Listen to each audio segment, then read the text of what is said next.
देख लीजिए, ये आपको दिख गया। अब हम पढ़ देखिए, एकदम छोटा सा है, देखिए ध्यान से। ये आपका क्या है, गिरनार है, गुजरात है। और गुजरात में आपका कौन सा जगह है, गिरनार, ठीक है ना।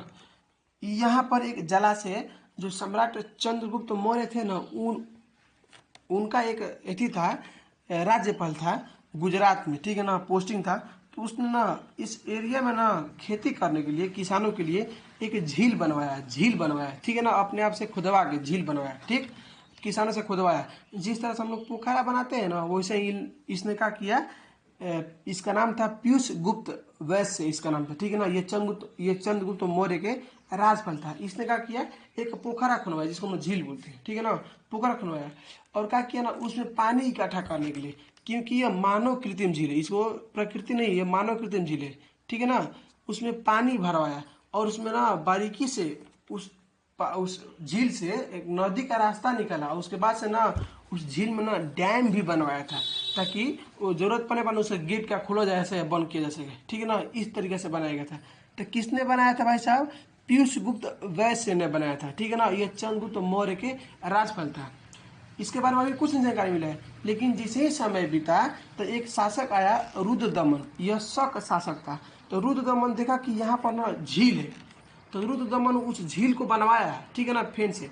जब रुद्रदमन उस झील को बनवाया ना, तब रुद्रदमन अभिलेख पे लिखता है कि मैं रुद्रदमन इस झील को मरम्मत करवा रहा हूँ, जो कि यह बनाया गया था मौर्य वंश के समय में, ठीक है ना। पीयूष गुप्त बैस ने बनवाया था इसको। तो हम इसको रिपेयर कर रहे हैं, इसको हम बना नहीं रहे हैं। ये टूट फूट गया था बाढ़ में, जो भी होगा जैसे भी होगा, ये टूट फूट गया था, इसको हम बनवा रहे हैं, ठीक है ना। ये अपना अभिलेख में लिख दिया। फिर समय बीता तो एक और शासक आया उसके बाद में, उसका नाम था स्कंदगुप्त। उसने भी स्कंदगुप्त गुप्त वंश का था। तो स्कंदगुप्त जो था ना, यह भी फिर से रिपेयर किया था। तो तीन पर इस ये पूरा एथी में से यहाँ से तीनों क्वेश्चन आपको पूछेगा, देखिए ध्यान से। अगर यहाँ से आपको प्रश्न पूछ सकता है तो यहाँ से तीन को प्रश्न पूछेगा, ठीक है ना। सुदर्शन झील कहाँ हुआ है, तो गुजरात में, ठीक है ना। दूसरा बात, इसको निर्माण किसने करवाया था, तो निर्माण पीयूष गुप्त वैश्य ने कराया था, ठीक है ना। यह किस वंश का था, उस समय राज्यपाल था, तो मौर्य वंश के समय में यह राज्यपाल था, ठीक है ना। दूसरा बात, जो रुद्रदमन है ना, इस झील को मरम्मत करवाया था, यह किस वंश का था, ये शक वंश का था, ठीक है ना। उसके बाद से फेन गुप्त वंश का एक शासक है स्कंद गुप्त, वो भी इस झील को फेन से मरम्मत करवाया, ठीक है ना। ये है गुजरात की सुदर्शन झील। इससे खेती होती थी, ठीक है ना, इसमें पानी भरा जाता था। अब हम यहाँ पर देखिए, धान की रोपाई उन क्षेत्रों में की जाती है जहाँ पानी बहुत मात्रा में होता है। इसमें पहले धान की बीज अंकुरित करके पानी से भरे खेतों में पौधे की रोपाई की जाती है, चूँकि ज़्यादा मात्रा में पौधा बढ़ जाती है, तो इससे धान की उपज बढ़ जाती है। कहने का मतलब ये है कि आप तो इसको बहुत बढ़िया तरीके से जानते हैं। देखिए, जब आप खेती का आपके अगर अभी तो धान रोपा रहा है, तो आप लोग पहले बिया छींटते हैं ना।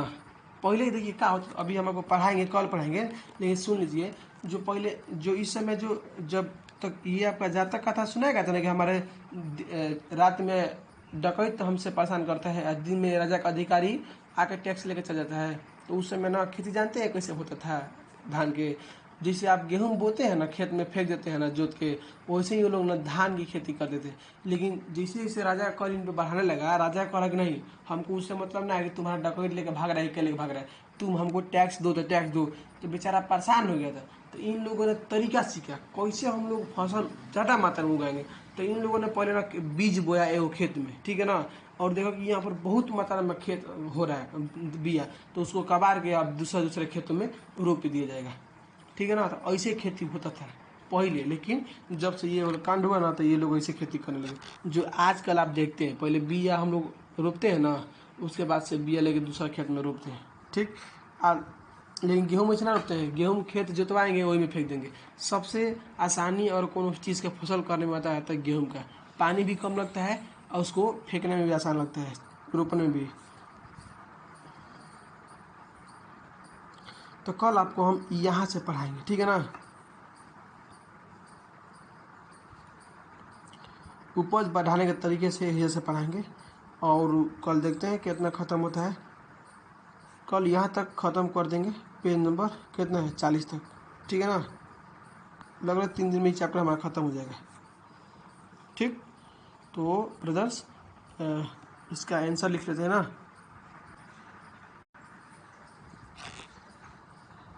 चलिए अब हम इसका लिख लेते हैं, ठीक है ना। यहाँ से आप लिख लीजिएगा।